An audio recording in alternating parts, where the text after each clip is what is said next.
Hey, it's E.B. Moss, and this is a bonus episode in Season 2 of Insider Interviews, where you get the insider scoop on the business of media, marketing, and advertising. And today, I'm interviewing me. I'm going to narrate an article that I recently wrote and had published in The Customer, and it's all about how podcasting drives love. It's a really important aspect of a B2B podcast, and you're going to hear what I mean if you just listen. And if you want to read along, visit thecustomer.net and search my name, E.B. Moss. Okay, here we go. So I finally got invited to meet my friend's girlfriend of about 8 months, whom I'm going to call Kay. My friend and I are like Jerry and Elaine with our own shorthand and a lot of history. So I was thrilled for his happiness with Kay and that she doesn't have man hands or laugh like Elmer Fudd. In fact, she is smart, she's funny, she's charismatic, and best of all, she's a fan of my B2B podcast, Insider Interviews with E.B. Moss, because my podcast made her fall in love with my friend. Wait, what? It's true. Kay told me that in vetting my friend, whom she met online, she did a little cyber stalking and discovered his appearance on my podcast. Now, to be fair, my friend, like most of my guests, is a kind of high-profile media marketing executive, and he's been on a lot of shows. But my secret ingredient is that I like to humanize my guests, disarm them. Anything from bad jokes to singing. Yeah.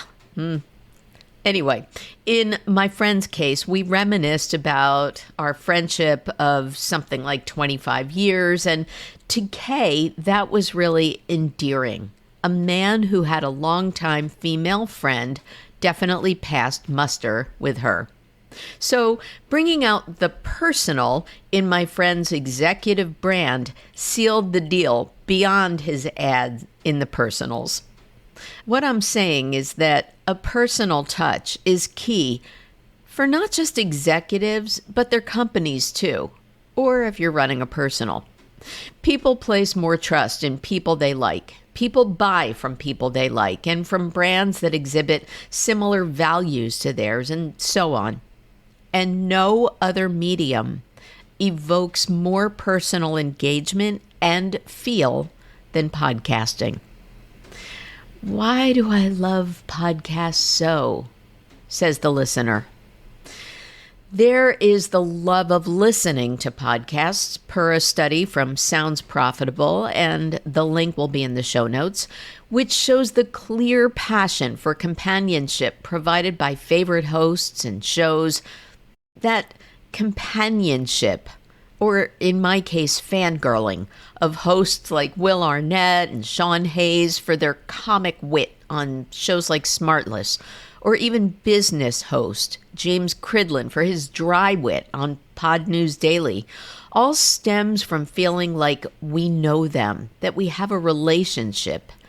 Happily, Cridland is kind of within reach during events like Podcast Movement, even if Sean Hayes is my aspirational friend. Anyway, according to the Chief Creative Officer of Jar Audio, Jen Moss, no relation, listeners form a kind of parasocial bond with their favorite podcast hosts and love learning more about them along with the topic that the podcast is discussing. That's why it's so important for podcast hosts to be real, imperfect, and authentic. And that's what gives brands a halo. Here's what I mean. There's also the kind of lift that brands gain from not only being associated with those beloved hosts and shows, but also from creating their own non-salesy custom or branded podcasts.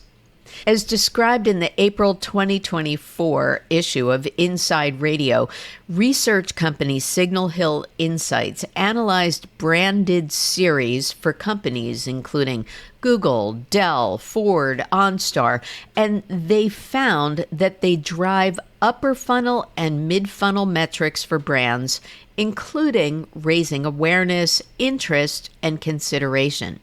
That's due in part to the impact branded series have on the audience's opinion of the brand. Remember, people buy from people they like. Significantly, the research showed 86% of the branded podcasts tested sparked an average 8-point increase in affinity score, creating a halo effect among those who heard the show. Signal Hill Insights found that some 61% of listeners have a more favorable opinion about a brand based on hearing the show the brand produced, said CEO Jeff Fiedler. He added that warm and fuzzy feeling starts with the podcast itself. And then best practices are to rinse and repeat. You can ask me how to produce your own branded show. But per Sounds Profitable, 41% of brand fans would opt to listen to a podcast about their favorite company or product.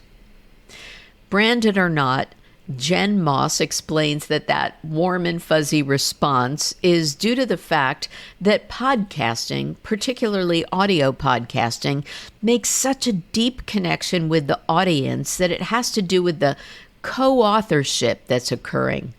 While the podcaster is talking, the listener is actively picturing what they're describing. It's a highly attenuated and engaged process, she says, as opposed to, say, watching a video where you tend to sit back and let it wash over you. Now, I call this section Getting Buzzed.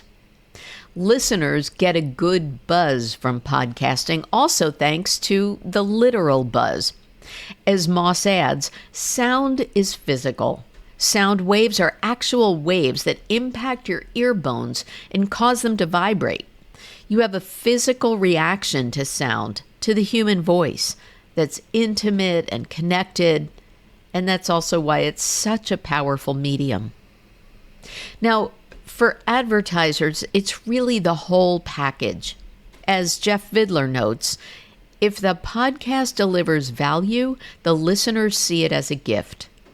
The gift back to the brand is awareness, and per their research, an impressive 51% average brand recall, particularly if the show is well produced and entertaining. So how do we take it from the heart to the ears? Quality production is table stakes for growing an audience these days. Of the almost 400,000 shows out there, it's around 1% of the pie that command more than 30,000 listens or downloads monthly, making them of interest to bigger brands buying into them versus those who are going to just produce their own content. Still, there's something for everyone in podcast land, from niche topics to broad comedy and, yes, love stories. So, aggregating inventory lets brands tap into one of the most responsive audiences of any medium, podcasting. But it's a responsive audience for a reason, and it comes back to that intimacy. Podcasting isn't just about getting your message out, says the wise Heather Osgood, who's the founder of podcast rep firm True Native Media. It's about building a connection that transforms listeners into loyal brand advocates. When your audience feels like they're part of the conversation, brand love follows naturally. Of course, while trust in content and hosts and ad sellers is great, there should be impartial considerations too. Be objective, just like Kay in Vetting My Friend. Signal Hill Insights encourages objective analyses when measuring that brand love or lift.